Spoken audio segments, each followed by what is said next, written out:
Good day. My name is Jennifer Espanola together with my co-researcher Mr. Carl Francis Bruce and Mr. Leo Miliari. Now we will present our research study entitled The Influence of Reserve Officer Training Corps on the Leadership Development of Criminology Students. Our rationale. Within the military and behavioral science, the concept of leadership has been examined for many years. Although, although there is no single universally accepted definition of leadership, it has been suggested that a leader is one who is innovative while seeking to solve new problems.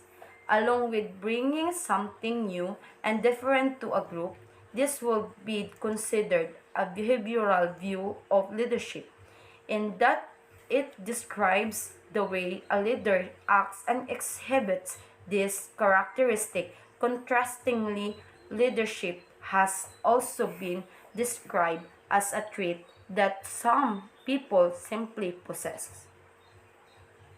Reserve Officer Training Corps ROTC cadets actively and purposefully learn leadership and fellowship and will directly utilize those skills in their future service.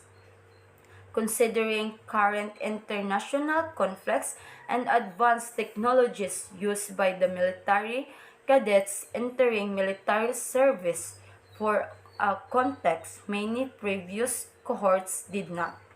Examining the beliefs these future officers hold regarding obedience, leadership, and fellowship as presented in the review of related literature, the researchers have not found any researchers studies in a local settings that specify the earnings management of men in uniform. This motivates the researchers to investigate of the influence of reserve officer training on the leadership development of criminology students in UM Tagum College.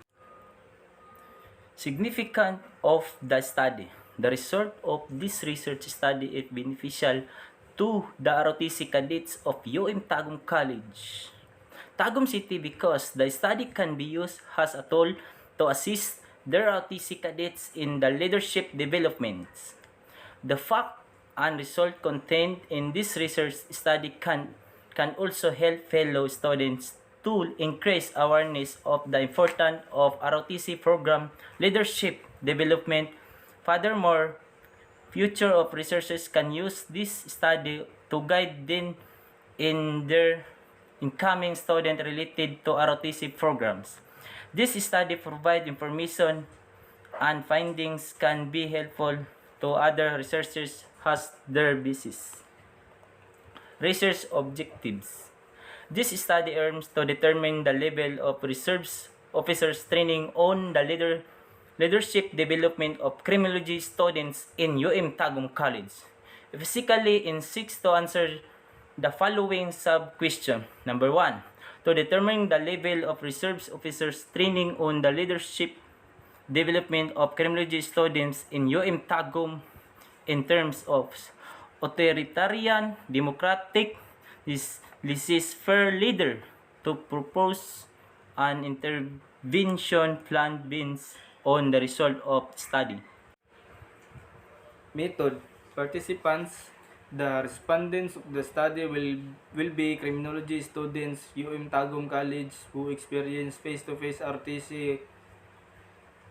Random sampling will use in this study. Random sampling is a sample of subjects that is randomly selected from a group and is therefore assumed to be representative of that group, such as the researchers utilize this for selection of the respondents of the study by using this method. Materials. In this study, the researchers will modify adapted questionnaire and will be posted in Google Form to gather respondents and also to gather data related to the topic. The questionnaire will be administered by the researchers which will be accepted as the applicable way to raise data to answer the specific problem of the study. The committee will validate then prior to the administration to the respondents. The questions made will be based on the title of the level of reserve officer training on the leadership development of criminology students in Tagum College to determine the level of reserve officer training on the leadership development of criminology students in Tagum College. The following parameter limits will use. Design and procedure. The researchers will undergo the following steps. First is to seek permission from the dean of college to facilitate the research process. After which, the researchers will secure a letter to conduct study and for approval letter from the criminology students as respondents to allow them to carry out research in the area. Moreover, the researchers will employ the quantitative research that involves descriptive and accurate interpretation of findings. A descriptive method of research describes and interprets what are the revealed conditions and relationships that exist, practice that are prevailing, and the effects that are being felt on those trends that are developing. Lastly, the result will be analyzed and interpreted in the light and purposes of the study. The statistical tools that will be used in the study is mean, in which this is used to measure the level of reserve officer training on the leadership development criminology students in Tagum College.